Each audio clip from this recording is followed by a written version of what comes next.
জানেন কি, তুলসী পাতা ছাড়া নারায়ণ পূজা কখনোই সম্পূর্ণ হয় না। এর পিছনে লুকিয়ে আছে এক গভীর পৌরাণিক কাহিনী। অনেক যুগ আগে বসুর কন্যা বিন্দার সঙ্গে বিবাহ হয় মহাশক্তিধর অসুর জলন্ধরের। মহাদেবের তৃতীয় নেত্র থেকে জন্ম নেওয়া জলন্ধরের অসীম শক্তিতে স্বর্গলোক পর্যন্ত কেঁপে ওঠে। দেবতারা বারবার পরাজিত হয়ে শেষে শরণাপন্ন হন শ্রী বিষ্ণুর কাছে।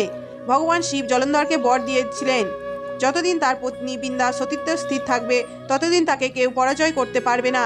এই কারণে দেবতাদের জয়ের পথ বারবার ব্যর্থ হচ্ছিল।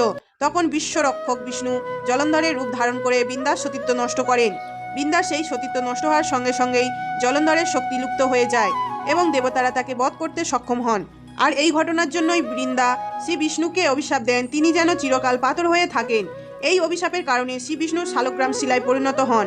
এরপর শ্রী বিষ্ণু বৃন্দাকে আশীর্বাদ দিয়ে বলেন তার দেহের ভস্ম থেকেই জন্ম নেবে পবিত্র তুলসী গাছ, আর শুধুমাত্র তুলসী পাতাই দিয়েই তিনি পূজিত হবেন। এই কারণে আজও শালগ্রাম শিলার সাথে তুলসী পাতা না দিলে নারায়ণ পূজা সম্পূর্ণ হয় না। তুলসীর স্পর্শ ছাড়া তার আরও অপূর্ণ থেকে যায়। আপনি যদি শ্রী বিষ্ণুর ভক্ত হন, অবশ্যই চ্যানেলটি সাবস্ক্রাইব করুন আর লাইক, কমেন্ট, শেয়ার করতে ভুলবেন না।